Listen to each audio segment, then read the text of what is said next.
Got the Yamaha out. Going to change the handlebars today back to the original ones because the ones that are on there I really don't like.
As you can see, we've got the newer handlebars on, the original ones.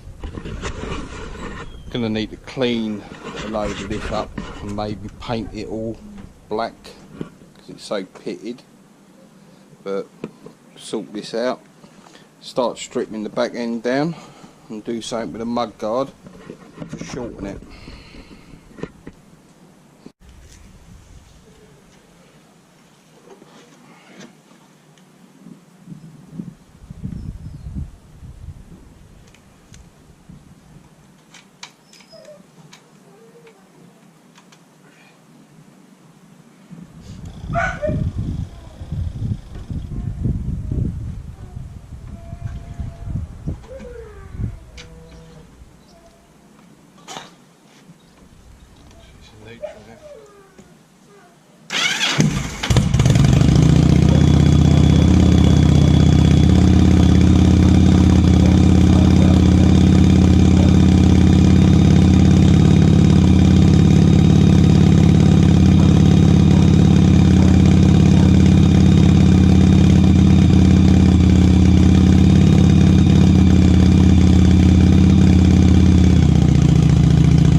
We haven't made loads of progress on the Yamaha today. Got a bit done, got the back end stripped down, handlebars changed. Give it a quick wash over because there's so much road dirt on it, and another day or so get back on it, do a bit more, show you what I've done so far. Right, as you can see, rear mud guards off, handlebars are changed. They are so much more comfortable than the ones that were on there. A bit wet, need to wipe it off, but as you can see, exposed all the rear subframe. Give it a clean down inside. Just need to get on it again, work out where I'm going to cut the rear mud guard, because I want to keep it so I can take the misses out on it, and I don't think she'll be too happy if she just sits on a mud guard. So I'm going to keep the rear pinion seat and chop the mud guard just to make it a bit shorter, change the rear light indicators. So we'll see how it goes. Please like, comment, subscribe. Hopefully we get a bit more done in the next video. Thanks for watching.